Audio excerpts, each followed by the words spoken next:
Dr. King would have been the first to acknowledge that he was only holding up a torch lit long before a fire of faith passed on in the words of spirituals that were first sung in the time of enslavement. His ringing oratorical eloquence frequently employed phrases and images from songs that had buoyed and bolstered the spirits of those who came before him. The spirituals had a home in his heart, so it is no accident that Dr. King made his vow unto the Lord and never turned back. Done be my vow unto the Lord. Done be my vow unto the Lord. Done be my vow to the Lord.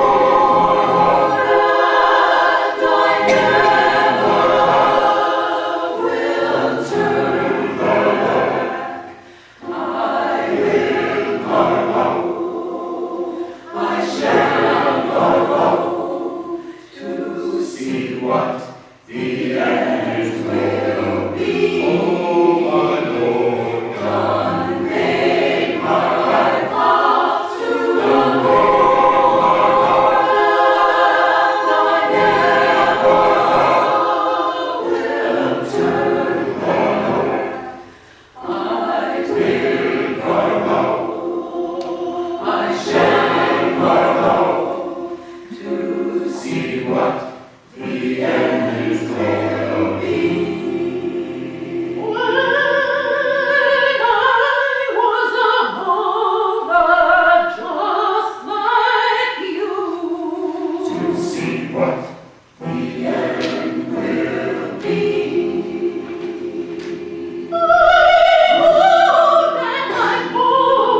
age when the darkness was deep. A people who nearly a century earlier had been freed from the shackles of slavery found themselves still bound by a myriad of unjust laws and entrenched social customs. When the most affluent society on earth sat down at the table of plenty, the sons and daughters of Africa assisted in preparing the feast and were cleaning up afterwards, but they were denied seats at the banquet table.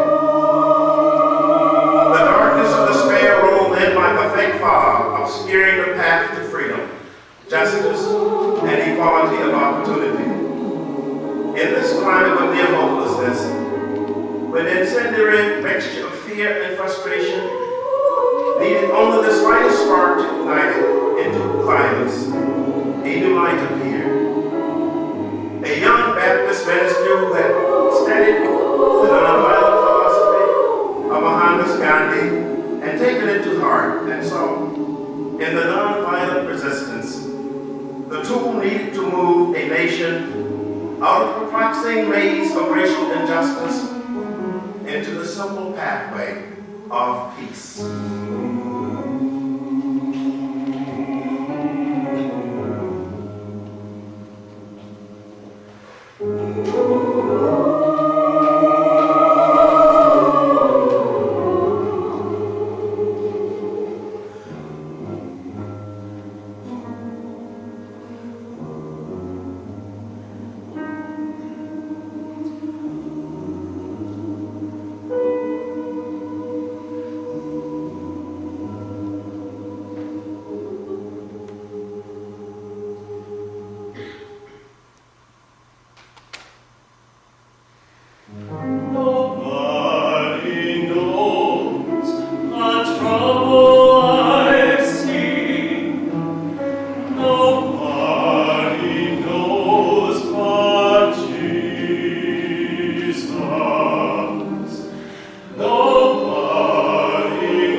Much has changed in the decades since Dr. King's death, although it seems at times too much has stayed the same. It has been said that as long as he is seen chiefly as a hero to African Americans, the breadth and magnitude of his contribution will have been missed. For he came to set all free from the suffocating effects of bigotry and intolerance. America would have little basis for exerting moral leadership in the world if it had not come so far toward the eradication of its own brand of apartheid rule. Still, many battles are yet unwon in the war Dr. King died fighting. Wherever the struggle for justice, equality, and dignity continues to be waged without recourse to bullets and bombs, his light will shine. And those today who take up the challenge of overcoming hatred with love are responding as Dr. Martin Luther King Jr. did